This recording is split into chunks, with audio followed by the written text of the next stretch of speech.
Assalamualaikum warahmatullahi wabarakatuh. Di sini saya akan mempresentasikan terkait Natural Language Processing atau NLP. Nah, sebelumnya, perkenalkan saya Fatia Huwani Sabila dengan NIM 2211110021.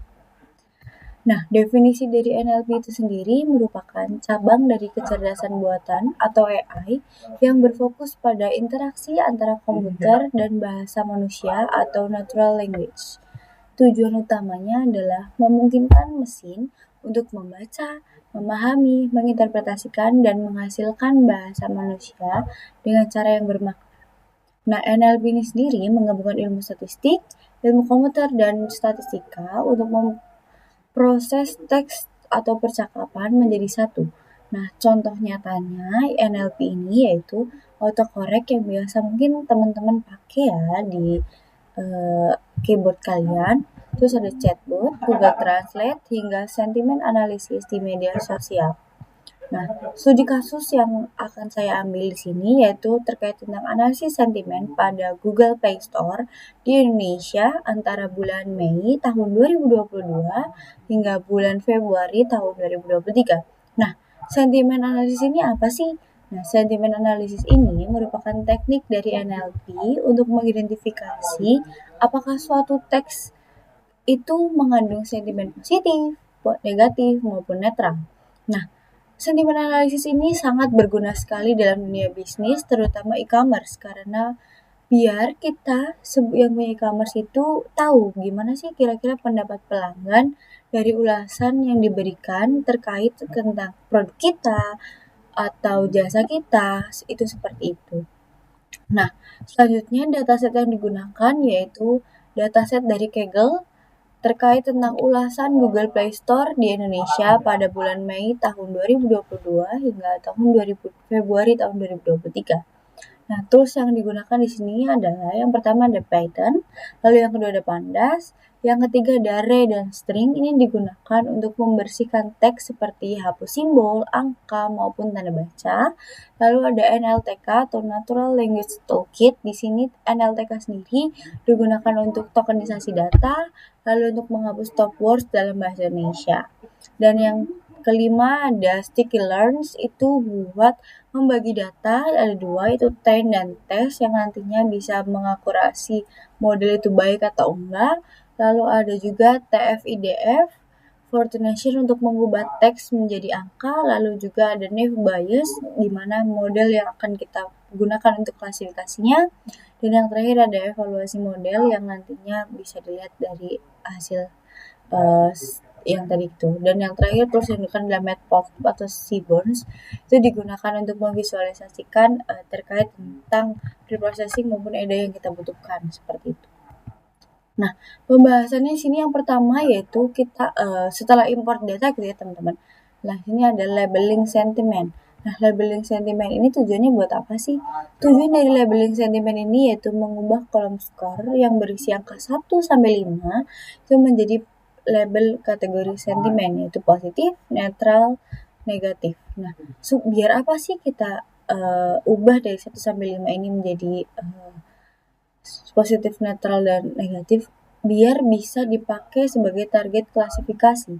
Nah, target klasifikasi ini kita pecah menjadi 3, yaitu skor 4 sampai 5 sebagai positif, skor 3 itu netral, dan skor 1 sampai 2 itu negatif. Dan di sini sudah terlihat ya bahwasannya distribusi sentimen yang didapatkan dari ulasan Google Play Store sendiri terbanyak yaitu adalah ulasan positif. Hampir mendekati 1.750 ulasan positif yang dihasilkan, dan ulasan negatif hanya mendapatkan 1.000, dan netralnya hanya kurang dari 250. Dan di sini tentunya akan terjadi imbalance data karena perbandingan yang sangat jauh antara positif ke netral maupun negatif ke netral, seperti itu. Nah, selanjutnya kita bisa melakukan preprocessing teks dengan tujuan membersihkan teks sebelum dianalisis. Nah, preprocessing teks melalui beberapa tahapan seperti lowercase, kita ubah nih semua huruf yang besar menjadi kecil, semuanya dikecilkan gitu ya agar sama rata untuk analisis. Nah, selanjutnya menghapus link dan angka karena Link dan angka ini tidak berkontribusi pada analisis sentimen karena angka itu merupakan data yang valid gitu ya teman-teman. Jadi kita nggak bisa nih masukin dia tuh ke positif maupun negatif gitu. Nah, terus menghapus tanda baca seperti tanda tanya, tanda koma, tanda titik, tanda seru, dan lain sebagainya. Dan terakhir ada tokenisasi dan stop word removal, di mana stop word dan tokenisasi sendiri itu digunakan untuk memecah kalimat jadi kata, lalu hapus kata-kata umum yang tidak bermakna seperti dan, yang, itu, dan lain sebagainya. Nah, di sini kita juga bisa lihat ya, sebelumnya di sini ada nih kayak kenapa aplikasi Bukalapak sekarang susah koma koma koma. Nah, setelah kita lakukan preprocessing teks, di sini hanya tersisa aplikasi Bukalapak susah pembayarannya, tapi terverifikasi barang. Nah, seperti itu. Jadi menghilangkan koma, lalu lowercase ya, kita lakukan lowercase atau huruf kecil semua, lalu menghilangkan lalu dilakukan tokenisasi. Jadi kata penghubung gitu-gitu dihapus gitu ya, teman-teman. Nah, selanjutnya yaitu ada split data dan membangun model.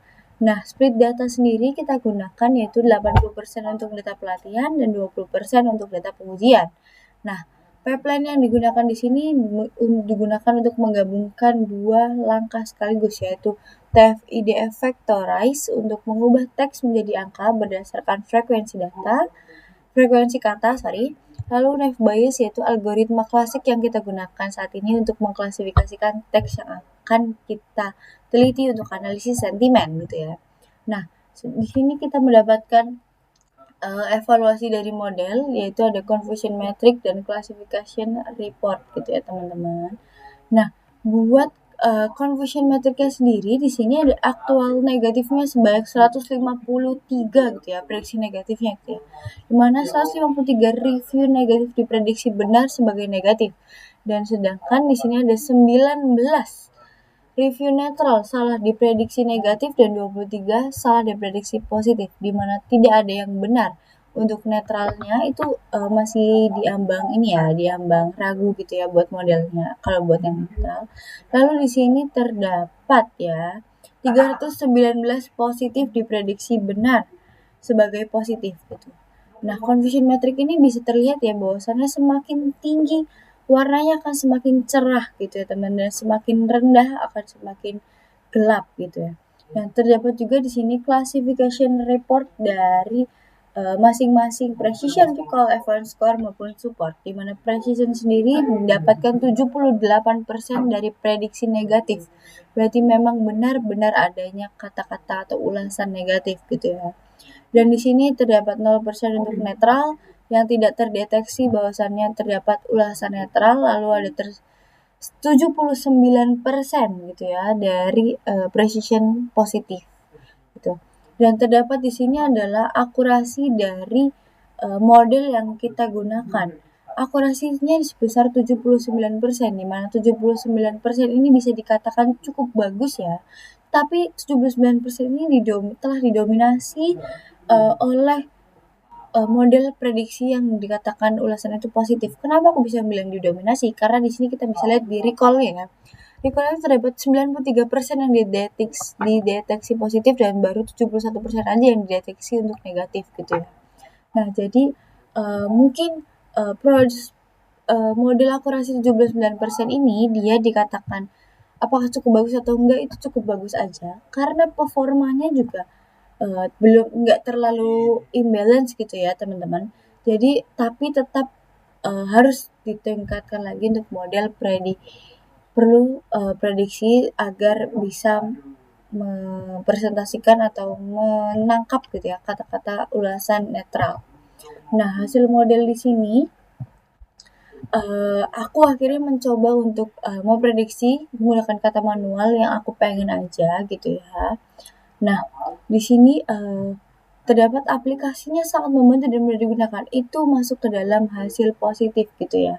Nah, hasil positif ini benar adanya gitu ya. Karena aplikasinya sangat membantu dan mudah digunakan. Nah, itu positif gitu ya. Nah, selanjutnya ada pelayanan super lambat dan sangat mengecewakan. Dan di sini diprediksi hasilnya positif. Seharusnya prediksi dari kalimat ini adalah negatif. Kenapa bisa diprediksikan sebagai positif? Karena dari sebelumnya model Naive Bayes ini menangkap sekitar 93% gitu ya teman-teman. Jadi Naive Bayes ini sendiri dia mengambil kata itu kebanyakan positif. Jadi pelayanan super itu dua kata yang memang sudah termasuk positif dan sangat itu juga termasuk pelayanannya termasuk kata yang positif. Jadi kenapa bisa diprediksi positif? Karena terdapatnya banyaknya kata-kata positif yang mengandung dalam kalimat pelayanan super lambat dan sangat mengecewakan gitu teman-teman. Nah, dari ketiga kalimat tersebut ternyata masih terdapat kesalahan pada model gitu ya. Karena kelemahannya pada model ini yaitu untuk gagal mengenali kalimat netral maupun negatif. Karena data netral yang terlalu sedikit tadi kita sudah baca ya kurang dari 100 dan kata super atau kata sangat di sini itu kalimat yang campuran karena diawali dengan positif tapi ujungnya negatif kayak gitu teman-teman. Dan juga dari kata lumayan tapi namun itu tuh kalimat yang tidak mengenali struktur kalimat. Jadi itu tuh kayak kalimat yang masih bias atau fuzzy gitu ya teman-teman. Jadi mengapa di sini lebih memprediksi positif daripada negatif maupun netral. Dan tantangan yang dihadapi dari cerminan studi kasus yang telah kita lakukan yaitu ambiguitas dari bahasa karena bisa bermakna ganda. Kalimat-kalimat yang tadi sudah kita coba itu bisa bermakna ganda teman-teman. Nah, maka dari itu sebuah tantangan dalam menganalisis sentimen analisis gitu. Nah, terlalu ada slang dan bahasa gaul. Di mana slang dan bahasa gaul ini sulit dimengerti oleh model standar. Sehingga model-model yang tadi kita dapatkan 79% ini kurang dapat memadai atau kurang dapat memodelkan seharusnya sentimen analisis itu baik atau buruk, positif atau negatif seperti itu. Dan kita karena tadi menggunakan bahasa Indonesia, NLPTK sendiri sebenarnya kurang dapat menangkap karena sumber daya yang digunakan biasanya itu dalam bentuk bahasa Inggris. Dan tantangan yang terakhir adalah multilingual dan kode mixing, di mana penggunaan masih bercampur aduk dengan bahasa daerah seperti itu. Nah, tantangan-tantangan itu tersebut tentunya memiliki potensi pengembangan untuk memperbarui NLP yang akan kita gunakan di masa depan gitu ya, entah buat analisis sentimen maupun macam segalanya gitu ya. Jadi sedangkan potensi pengembangan NLP yang bisa kita rekomendasikan yaitu NLP harusnya bisa dalam bentuk bahasa daerah seperti karena Indonesia ini kan memiliki ribuan banyak sekali bahasa daerah ya seperti bahasa Jawa, bahasa Sunda, bahasa Batak, bahasa Karo dan lain sebagainya. Lalu ada real time emotion detection dalam video call atau customer service. Jadi nggak cuma sentimen analysis saja nih. Jadi ntar kita membuat real time emotion deteksi gitu ya dalam bentuk video call untuk customer service yang kita layani seperti itu. Lalu ada legal text preprocessing, lalu ada chatbot yang lebih empathetic dan konseptual. Dan kesimpulan yang dapat kita ambil dari studi case maupun materi yang kita presentasikan hari ini yaitu NLP merupakan bidang kecerdasan buatan yang memungkinkan komputer memahami dan memproses bahasa manusia. Sedangkan NLP digunakan dalam berbagai aplikasi seperti analisis sentimen yang tadi sudah kita coba dalam studi kasus, lalu ada chatbot dan sistem terjemah otomatis. Proses NLP sendiri mencakup pembersihan data, tokenisasi, lalu ekstraksi fitur, TF-IDF, word embedding, sehingga permodalan menggunakan algoritma machine learning yang tadi kita pakai atau deep learning. Nah, NLP sendiri bermanfaat untuk menggali informasi dari data teks tidak terstruktur. Seperti kata itu kan tidak struktur ya teman-teman. Beda kalau misalkan nominal itu sudah terstruktur. Nah, namun data yang tidak terstruktur itu tetap memiliki tantangan seperti memahami konteksnya apa, menangani ambiguitasnya bagaimana, dan mengenali emosi tersirat. Nah, kini NLP semakin berkembang dengan hadirnya model transformer seperti BERT ya. Nah, yang BERT ini tuh mampu gitu menghadapi atau memahami konteks secara lebih akurat ya sehingga model NLP sekarang itu menjadi teknologi maupun kunci dalam interaksi manusia maupun mesin. Nah, sekian presentasi hasil NLP maupun studi kasus yang telah saya paparkan. Terima kasih. Wassalamualaikum warahmatullahi wabarakatuh.